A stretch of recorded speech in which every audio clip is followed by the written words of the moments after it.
Hello friends, मेरा नाम अभिषेक खरे है। आज हम एक्टिव इनकम और पैसिव इनकम क्या होती है समझेंगे। इसको हम एक रियल कहानी के माध्यम से समझते हैं। कहानी स्टार्ट करने से पहले मैं आपको बता दूं, इसमें कुछ पात्रों के नाम हैं और जगह के जो मैंने चेंजेस किए हैं, बट आपको कहानी सुन के बहुत ही अच्छा लगेगा। चलिए स्टार्ट करते हैं।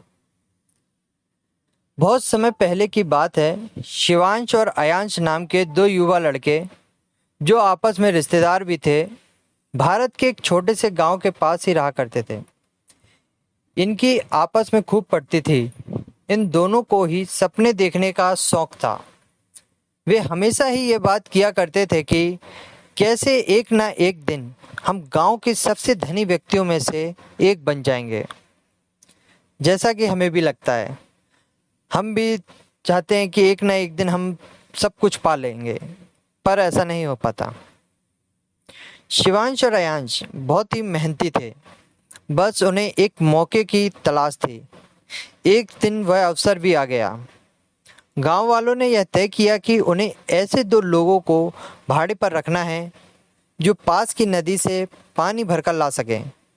यह काम शिवांश और अयांश को सौंपा गया। दोनों ने एक एक बाल्टी हाथ में ली और नदी की तरफ बढ़ गए। दिन के समाप्त होने तक उन्होंने नदी से गांव के तालाब में एक दिन का पानी भर दिया। गांव के लोगों ने उन्हें प्रति बाल्टी कुछ रुपए दिए। शिवांश चिल्लाया, हमारा सपना सच हो गया। पर अयांश इस पर ज्यादा खुश नहीं था। उसने कहा, मैं नहीं मानता कि यह हमारी बेहतर किस्मत है। उन दोनों की कमर में दर्द था और पानी से भरी बाल्टी उठाने से उनके हाथों में छाले आ गए थे। अयांश ने कसम खाई कि वह नदी से गांव तक पानी पहुंचाने का दूसरा तरीका खोज निकालेगा। दूसरे दिन सवेरे जब वे लोग अपनी बाल्टी को हाथ में लेकर पानी लाने चले गए, तो अयांश ने कहा, शिवांश, मेरे पास एक योजना है। रोज कुछ रुपयों के लिए पानी से भरी बाल्टी उठाने की बजाय हम क्यों ना गांव से लेकर नदी तक एक पाइपलाइन तैयार कर दें। शिवांश इस सवाल पर उलझ कर रह गया। एक पाइपलाइन, यह क्या भला होती है? शिवांश चिल्लाया, हमें एक बड़ा काम मिला है। मैं प्रतिदिन 100 बाल्टी पानी ला सकता हूं, मतलब प्रतिदिन 100 रुपए। मैं अमीर हो जाऊंगा। इस सप्ताह के अंत में एक जोड़ी जूते खरीद सकता हूँ। महीने के अंत में एक गाय और 6 महीने बाद में एक नई झोपड़ी बना सकता हूँ। हमारे पास गांव की सबसे अच्छी नौकरी है।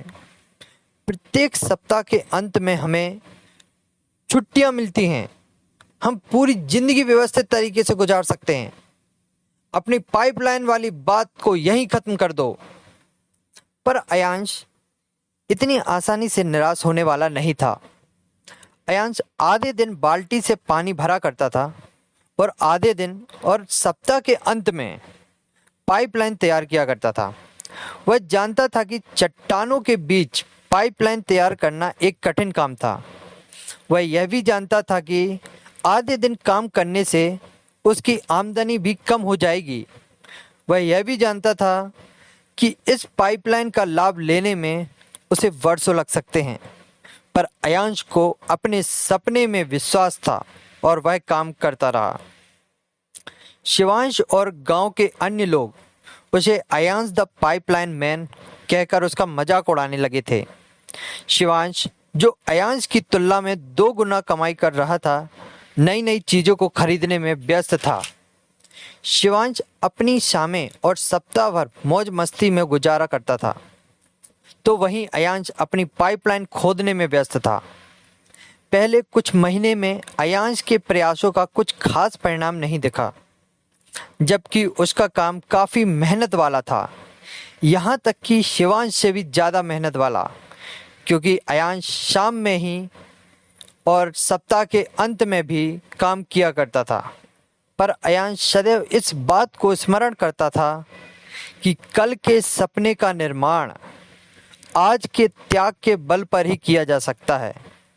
जी हाँ दोस्तों, कल के सपने का निर्माण आज के त्याग के बल पर ही किया जा सकता है।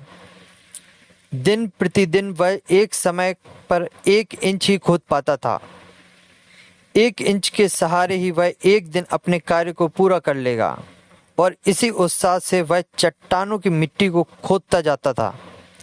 1 इंच 1 फुट में बदला, फुट 10 फुट में और 20 फुट 100 फुट में। और ऐसे करते करते वो खोदता गया।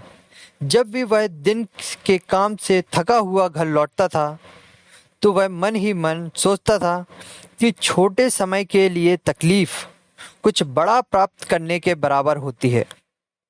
वह अपने दिन के लक्ष्य को पूरा करते हुए यह सोचा करता था कि समय आने पर एक दिन उसके प्रयासों का परिणाम उसे जरूर मिलेगा। अपनी नज़र पुरस्कार पर रखो। वह इस बात को बार बार दोहराता था जब भी उसके कानों में गांव वालों की हंसी सुनाई पड़ती थी। अपनी नज़र पुरस्कार पर रखो। दिन महीने में बीते।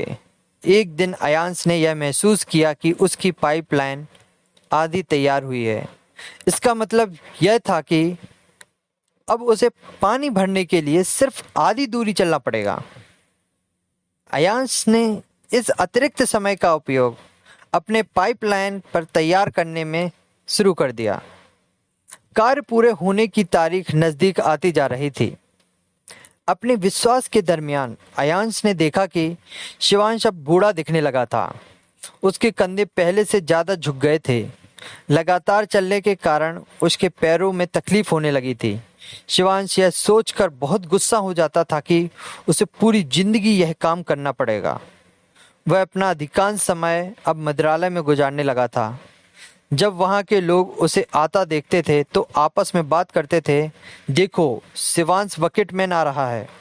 वे लोग उस पर हंसा करते थे। अयांश की जिंदगी में वो दिन भी आ गया जब पाइपलाइन पूरी हो गई। तैयार पाइपलाइन से आने वाले पानी से तालाब भरने लगा। अब लोगों के पानी की तकलीफ कम हो गई। आसपास के लोग भी वहां पानी लेने आने लगे।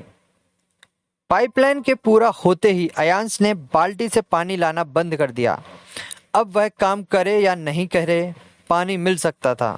वह खाना खाता रहे या सोता रहे, पानी मिल सकता था। सप्ताह के अंत के दौरान जब वह खेलता था तब भी पानी मिल सकता था। गांव में पानी की मात्रा बढ़ने के साथ साथ अयांश की आय भी बढ़ने लगी थी। ये वो समय आ गया जब वह गांव का सबसे धनी व्यक्ति बन गया। अब इस कहानी से सीख लीजिए और अपने आप को चेक करिए कि कहीं आप भी तो सिर्फ बाल्टी तो नहीं भर रहे। और अगर आप अपनी लाइफ में पैसे की पाइपलाइन नहीं बना रहे हैं तो जिस व्यक्ति ने आपके साथ ये वीडियो शेयर किया है उससे संपर्क करिए। वो आपकी मदद करेंगे कि आप पैसे की पाइपलाइन कैसे बना सकते हैं। Thank you.